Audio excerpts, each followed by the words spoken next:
policy on laying siege to Qatar. All right, a lot happening on the continent and of course internationally. Let's now bring in multilateral trade experts Felix Okach to just put some perspective into some of these issues. Let's talk about Brexit. Karibu sana to the program. Thank you very much for welcoming me here again. A lot will be happening in the next 2 years Yes. concerning Brexit. Yes. First of all, the leaders in the UK have been struggling to have an agreement to form a government. Yes. Will they be able to take on 27 other European nations for Brexit negotiations? You see, as it is, the EU are 28 countries, and now one has left. So it's one Britain negotiating with the 27. Yes. So the negotiation front, it means that one versus 27. So whatever it is, Britain cannot negotiate strongly. But this negotiation is called exit negotiation, because going by Article 50 of the Lisbon Treaty, when you are departing, you give a notice, and then within 2 years, you make small changes as you move along the line. It's like divorce. Divorce doesn't come overnight. It takes time. So you start sharing property, responsibilities, those things. So those are coming in the next 2 years. So what should the British people expect? What is going to be the impact in the next 2 years as they negotiate that exit? As they negotiate Brexit, first of all, the tax system, like the VAT, what they're charging.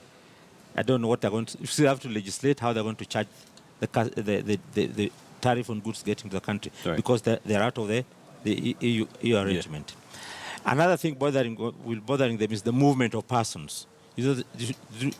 During the Schengen agreement, yes, Schengen, you would move into Britain and out. But now nobody can get into Britain or come in or get out easily.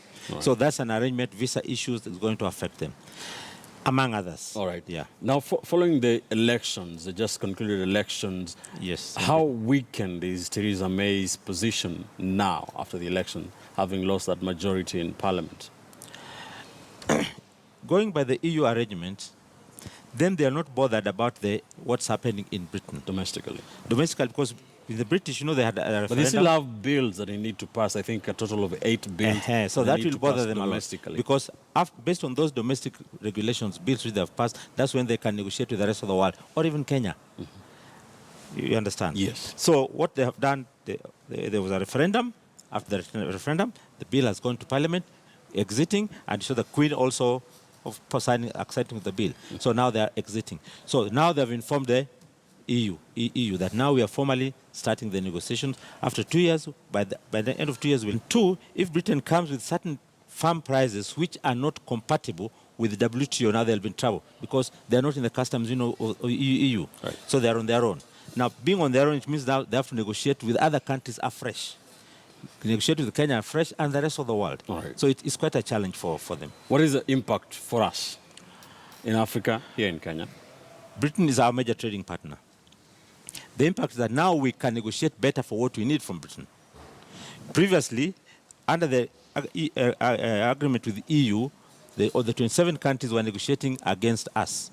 They had a common agreement called ACP, African, Caribbean, Pacific Countries Arrangement. So now, Britain is not in that arrangement. It means that Britain will negotiate with us afresh. So for us in Kenya, depending on how we look at our issues, we can negotiate better for our terms of our flowers getting to Europe or visa arrangement.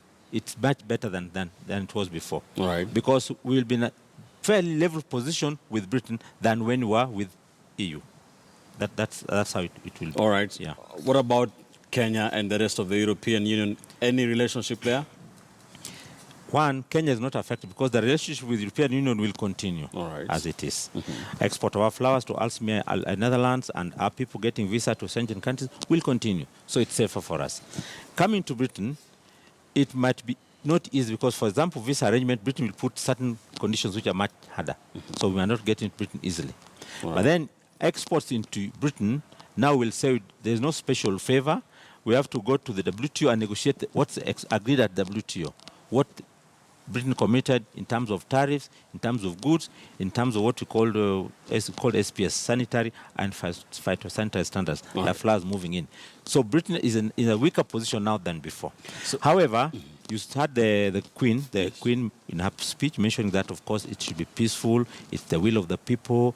That's why they're going that direction, but they'll still be part and parcel of Europeans because we're in the same continent. Yeah. Do you think it was a mistake for Theresa May to call for the elections?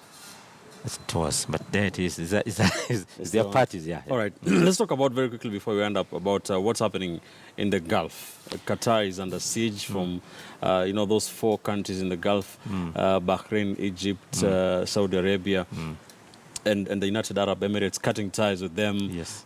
What is likely to be the impact of that? Because we also use a lot of, our people use Qatar Airways a lot. Doha, Dubai, you got, yes, exactly. Yeah. What is likely to be the impact of that in terms of trade and all that?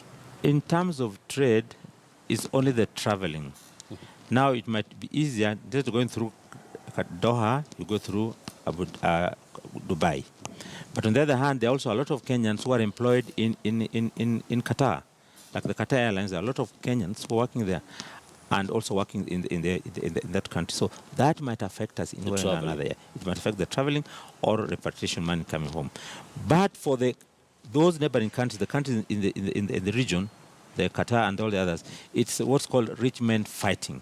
Because basically you saw the camels and then you saw the airlines and they've got a lot of money outside which they've invested. So it's just the rich men having their own fight here. Thank you so much. Thanks a lot. Felix Okach, multilateral trade expert. They're just putting some perspective on what's happening as Britain continues to exit from the European nations. For the next 2 years, of course, that negotiations with the 27 European Union nations to get out of the European Union. That's where we leave it on Worldview this morning.